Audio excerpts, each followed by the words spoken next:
বনে ছিল এক ইচ্ছাধারী নাগী। সে দিনের বেলা একটা সাপ হয়ে বনে থাকত, আর সন্ধ্যা হলেই এক সুন্দর রমণীতে পরিণত হতো। সেই বনের পাশেই ছিল একটা ছোট্ট গ্রাম। সেই গ্রামে অনেক মানুষ বসবাস করত।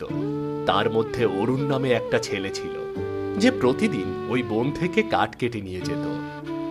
একদিন অরুণের সাথে গ্রামের আরো কয়েকজন আসে সেই বনের কাঠ কাটতে। কাকা, আমরা হাঁটতে হাঁটতে বনের ভেতরে চলে এসেছি, এবার আমাদের কাঠ কাটা উচিত। অনেক ভেতরে এসেছে ঠিকই, কিন্তু কোথাও তো কোনো শুকনো কাঠ দেখছি না। আর শুকনো কাঠ না পেলে এই কাঁচা কাঠ দিয়ে কি করব? তা আপনি ঠিকই বলেছেন, কিন্তু এর চেয়ে দূরে গেলে সেখান থেকে কাঠ কেটে নিয়ে যেতে তো অনেক কষ্ট হবে। কষ্ট হলে আর কি করার, শুকনো কাঠ না কাটলে তো বাজারে বিক্রি করতে পারবো না। তাহলে এখন শুকনো কাঠ কোথায় পাবো? আর একটু সামনে গেলে হয়তো সেখানে শুকনো কাঠ থাকতে পারে, কারণ এত দূরে কেউ কখনো আসে না। ঠিক আছে, চলুন চলুন তাহলে একটু সামনে এগিয়ে দেখি।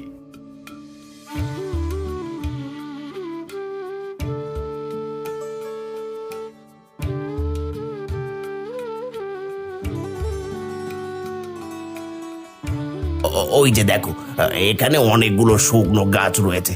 এবার চল, আজকের মতো এখান থেকে কাঠ কেটে নিয়ে যায়।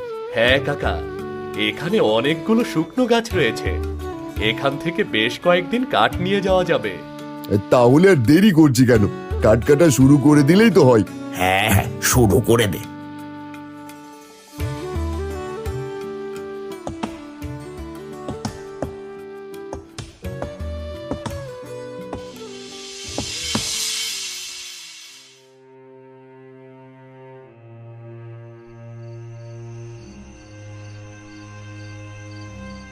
কিরে অরুণ, আমাকে সাহায্য করতে গিয়ে তো এখনই তোর কাঠ কাটাও শেষ হয়নি।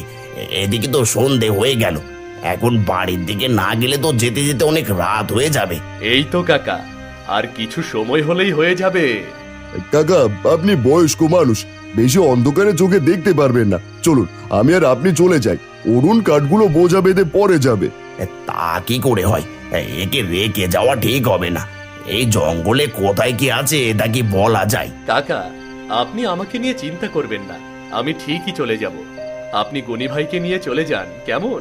না না, এটা ঠিক না। আমি তো বললাম আমাকে নিয়ে কোনো চিন্তা করতে হবে না, আমার কিছুই হবে না।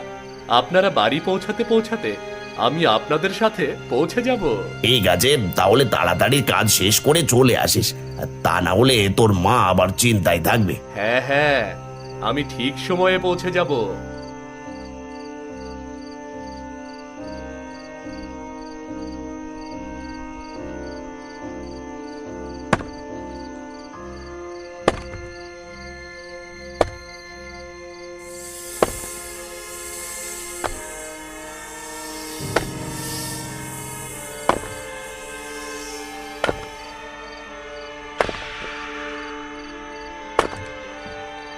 এই যে শুনছেন, এই সন্ধেবেলায় এই জঙ্গলে কাঠ কাটছেন কেন?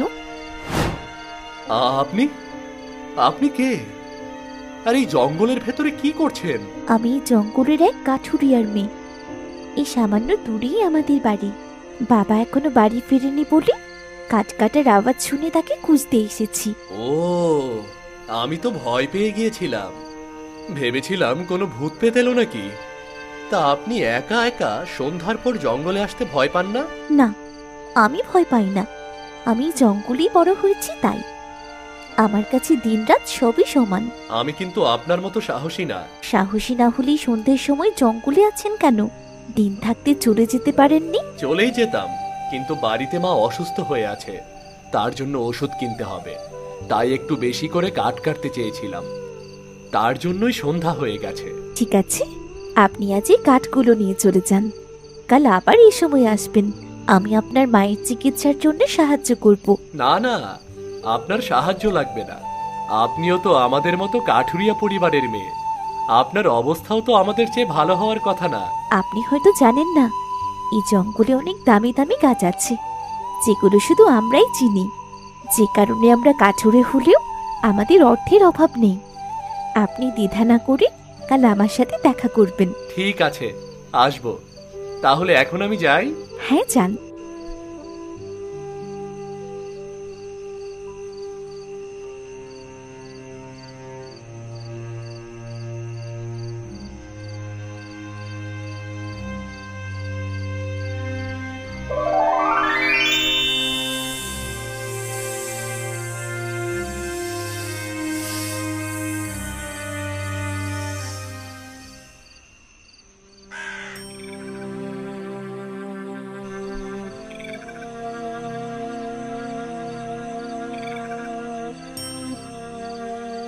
এসেছিস অরুণ? হ্যাঁ মা, এসেছি। কিন্তু তুমি বাইরে কেন? তোমার শরীর ঠিক আছে তো?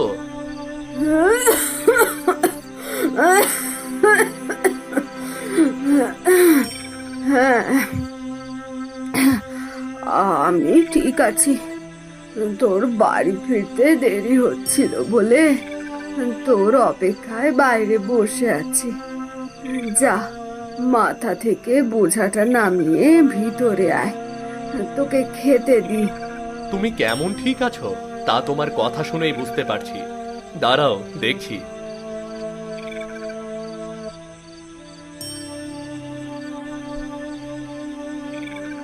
এ কি, এত জ্বর নিয়ে তুমি বাইরে বসে আছো?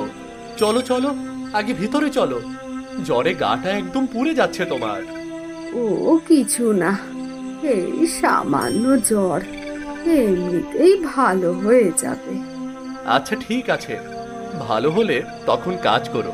এবার ঘরে চলো।